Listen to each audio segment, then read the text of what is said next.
As a research curator of the historical garden, I really dived into the archive to look into historical documents, to make like not a complete reconstruction, because we don't have an inventory of the garden, we don't have an exact drawing or painting of the garden, so it was really necessary to have archival documents, to have written documents of other city gardens in Rubens' time, to make a selection for the garden, for the plants.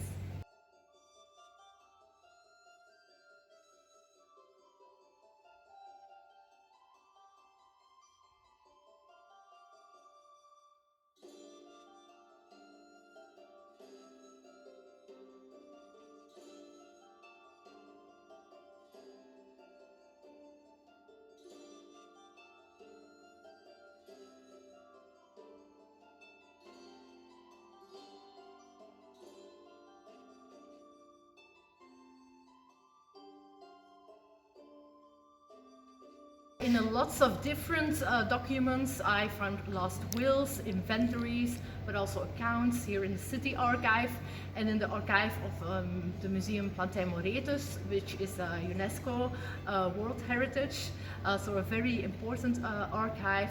I found many references to flowers and trees, to orange trees, to lime trees, to apples, pears, figs, but also to tulips. That was the biggest discovery, that in the 1630s, when Rubens designed his garden, there was a real tulip craze here in Antwerp.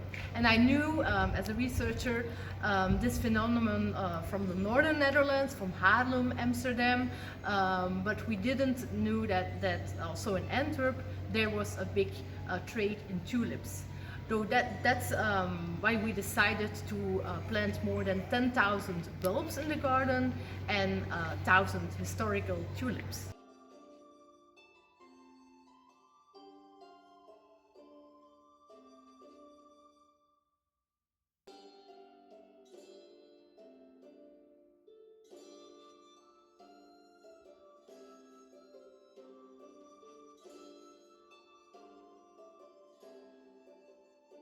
We're now end of August, so we have a late summer garden here with lots of oranges, with lemons, with figs.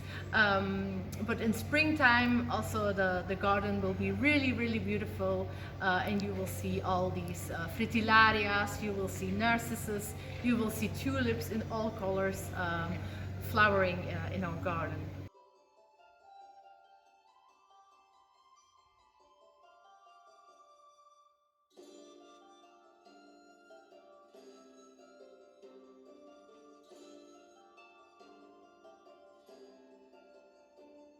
So last year we found a memory, a list for Helena Fourmont, the second wife of Rubens, and on this list are paintings, but also ivory sculptures, and on the back of this small list a very nice document were some names of plants. Plants Helena Fourmont bought herself from the estate of Rubens, and she took with her to her new home in Brussels.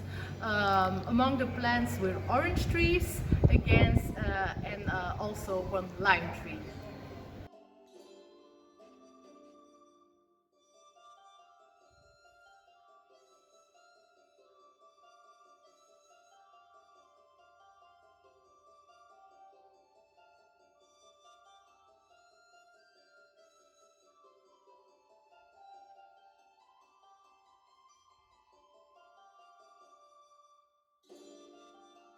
Rubens did not paint his garden exactly.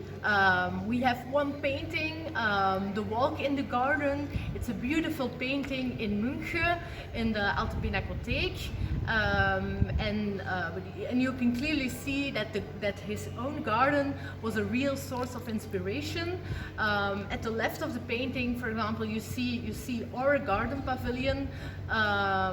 You recognize it. It's still here today in our garden in Antwerp, and at the same pavilion on the painting in Munchen.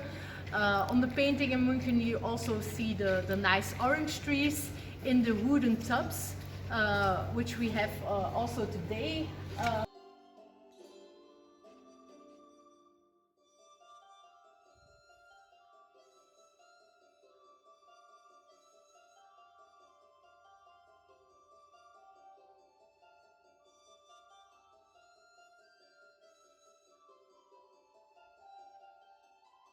It's handmade, especially for our Rubens garden, the wooden tubs, and also the green glazed pots where all our orange trees are in now are special made for the Rubens garden.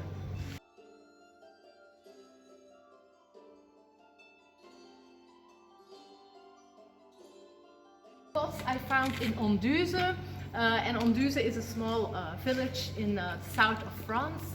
The pottery is called Le Chêne Vert, and it's a place where these kind of pots were made already since the 17th century on a with real passion and real expertise. You can also find them in some other historical gardens in Versailles, for example, Buckingham Palace, and in many beautiful gardens all over the world.